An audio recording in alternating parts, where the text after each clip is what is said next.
Distracted driving is fast becoming one of our country's biggest health concerns. It's particularly bad in the 16 to 24-year-old age range. Snapchat. Instagram, Snapchat, Facebook, text messaging. Watching YouTube, eating. I have friends that sometimes they change the music when they're in their car and they're driving, and they look through their phone to change it, find a new song. For many people, the potentially dangerous consequences of drinking alcohol and texting while driving are all too real. Approximately 9 people are killed and more than 1,000 injured daily in the United States in incidents reported as involving a distracted driver. Like my experience, a buddy of mine was hit by a drunk driver who didn't have his license, didn't even have a license, didn't have insurance on the truck, whipped around a bus while the bus was stopped, passed the bus while drunk, and hit him. Just clipped him right there. The Every 15 Minutes program offers real-life experiences without the real-life risks. This emotionally charged program, entitled Every 15 Minutes, is an event designed to dramatically instill teenagers with the potentially dangerous consequences of drinking alcohol and texting while driving. It challenges students to think about drinking, texting while driving, personal safety, and the responsibility of making mature decisions when lives are involved. It's hitting at any impaired driving. So whether it's drugs, alcohol, we could even take this and extrapolate it out to texting.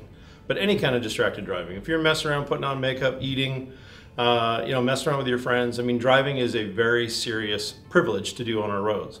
And it only takes a fraction of a second to change people's lives. I think when I first met with Mrs. Boatman, principal here, she and I both kind of looked at each other and really recognized the significance of what this could mean to our student body. Even though it was a focus on drinking or being impaired, there's lots of other things that teenagers can relate to, and that was a big reason why we brought it to Wasilla High.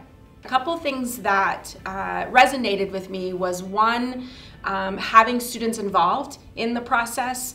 The other part of it was having the community involved in the process and looking at it being a real live event. So we would look at what the crash would be and represent that, but then we would also portray a memorial service and really be a part of how that would affect our community, not only the high school, but the community as a whole. So the kids that were actually in the scene and the kids that participated for the Walking Dead roles, they had some very significant reactions on the day of the event and then later that night at the retreat. We completely cut them off from their social media. They couldn't interact with any of their friends or their parents. They were stuck with me and a couple staff members at the retreat.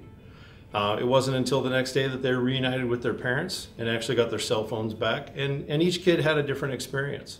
It was definitely hard for not just me but for everyone. It was definitely emotional because you're put in a scenario where you wouldn't normally be in. I was actually taken to the police station. They did processing, what they would usually go through, and then I went through the courthouse and the judge went through and read me all my citations, but if I actually committed the crime, how many years, and it definitely gave an insight of I definitely would never want to be put in this situation. Later on, the kids shared some pretty tough stuff. They went through a lot of emotion. And we had the systems in place to deal with it. Walking behind the casket, I couldn't even look up at anybody in the stands. When I'd practiced my speech, it felt very dry, and so I was super worried about it, but whenever I started reading it, it got very real. Every 15 minutes, someone in the U.S. dies from an alcohol-related traffic collision, and yesterday we became a part of the statistic. Because of this, I won't get to finally walk across the stage at graduation after 4 years of hard work. My 2 dogs, Pumpkin, my pit bull, and Kina, my German shepherd, they'll be eagerly waiting for me at home at the front door like they always do, only to find that I won't come back home. I never got the chance to really tell my brother how much I look up to him, and I won't get to see him get married next month.